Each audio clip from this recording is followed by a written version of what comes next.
hire for the will. You can always train them on the skill. Every organization has its own DNA. We are almost 85% successful. If you have to be consistent, if you have to grow up the ladder, patience is the biggest virtue. The AI writes emails just like a human, but the quick responses really is a game changer.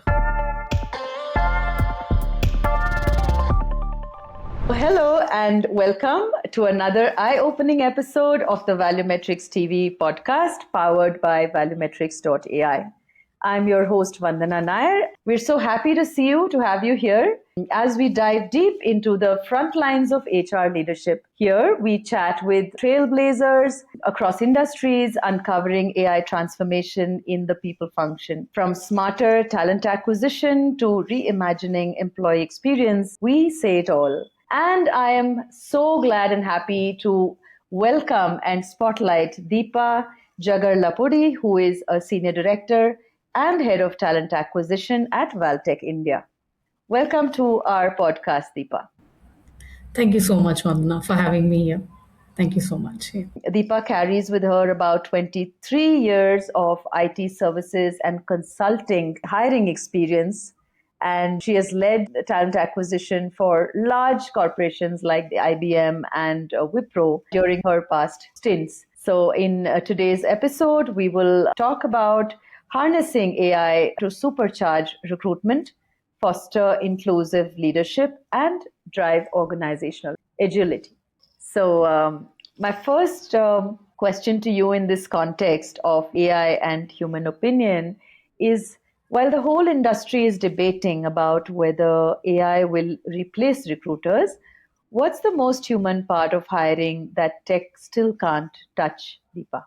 While the entire industry is definitely talking about bringing artificial intelligence into the people functions, what we have observed in the last few years is that the need for a human recruiter per se is definitely not changing, not going anyway. But what is happening is that some of the mundane activities which the recruiter might end up doing at least a decade before or 5 years before, that part can be replaced by bringing in intelligent systems into place. For example, if you see most of the ATS globally used and used by India, they have inbuilt ATS processes where the job descriptions can be returned by themselves, where some of the operational activity which was very manual in nature 5 years before or 10 years before could be replaced right now, and a lot of these activities can be done by the AI right now. So when we talk about AI transformation, definitely we are not talking about headcount reduction. We are talking about improving the efficiency, improving candidate experience by using technology. So the two main things which is happening right now in the TA industry is improving efficiency and improving candidate experience through AI implementations. So just to go a step further, Deepa, you've built scalable TA programs, and if you were to name one hiring outcome that you would prioritize above all, what would it be? For me, what I would be prioritizing is definitely the efficiency part, like, the quick and the faster processes which we can do. That would be the focus in terms of, improving. So if I have to pick one area, that could be one of the areas which we can do by, putting in certain automated systems in place, because in some areas we did not really have a first level interaction with the candidate.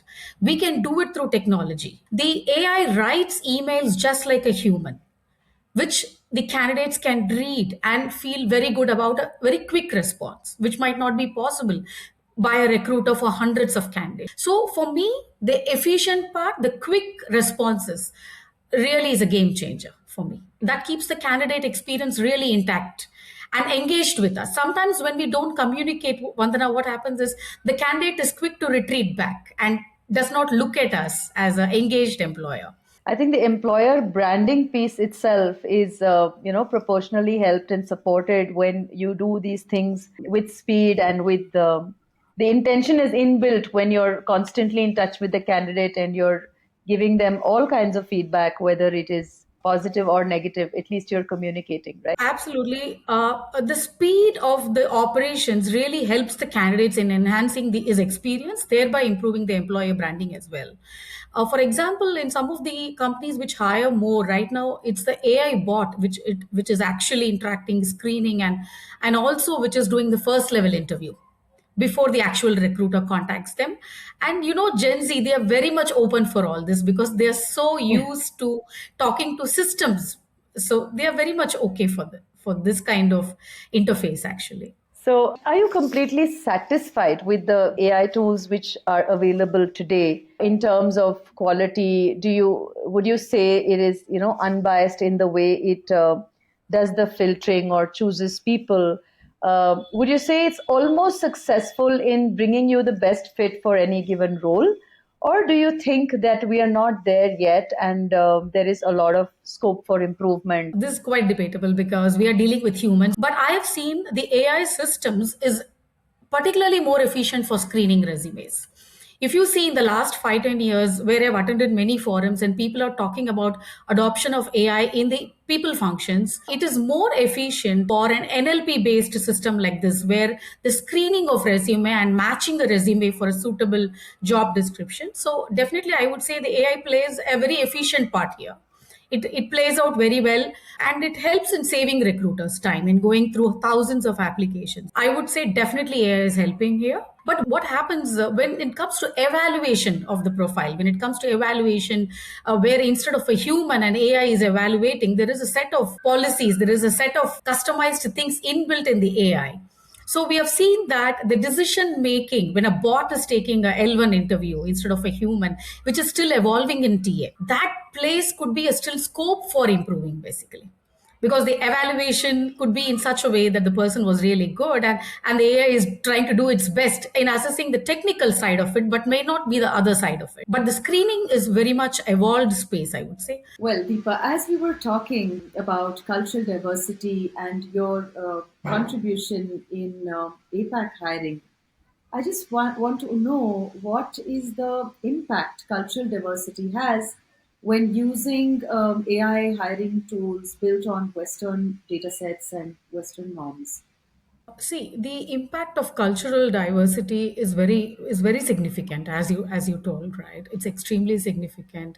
A tool is just an interface for a recruiter at a very preliminary level. It really matters in that specific market, the local norms and the legal norms, how the recruiter pitches his interaction with the candidates in different markets is totally different. Definitely, it's not a one size which fits all. The kind of approach which we are going to have is going to be quite different for the other APAC markets compared to India. So the dynamics is totally different, and it has to be adaptive based on that particular market. The way we use AI in India, it does not fit there at all. I'm just wondering if you had a magic wand after, like 23 years of work experience, professional experience in the HR field. If you were given a magic wand and you were told that you could change one thing, using this, which would magically change the whole experience for you and your team in the hiring space, what would that one wish you'd make? What is that one thing you'd change? The magic wand which every recruiter is looking for is still the magic wand has not come. It is the bridging the quality expectation of the business team and the delivery teams to versus what is available in the market today.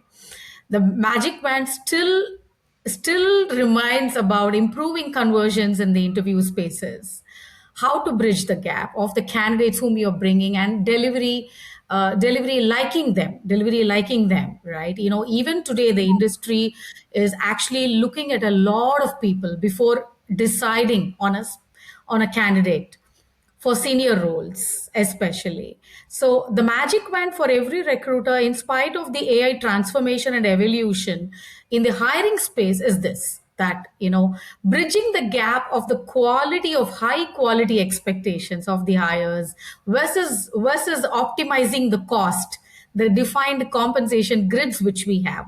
So matching all these three still remains a magic wand for a recruiter, which AI can do very less here. AI transformations are trying to, but doing very less in this space. Yeah. Deepa, when we're talking about expectation setting, or when we talk about our delivery heads or the hiring managers, they have a certain imagination or a certain picture, a perfect picture of the perfect candidate. Where in the organization does the does the personality trait of the person really impact?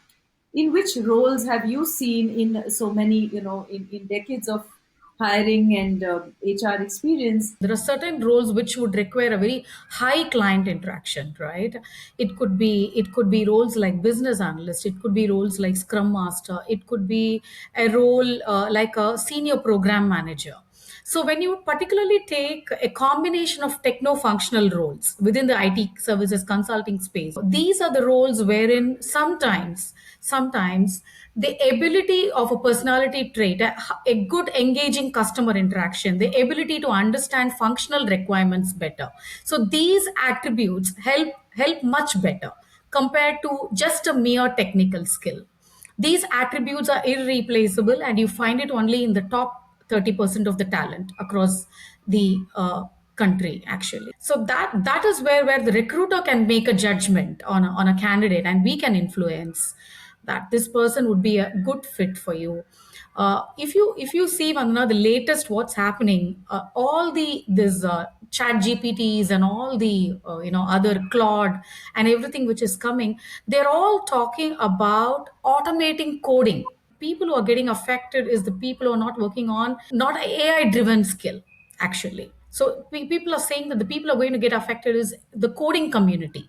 But if you're on the forefront of a customer interaction, if you're on the forefront of a problem solving, that still we need a lot of human value up the chain.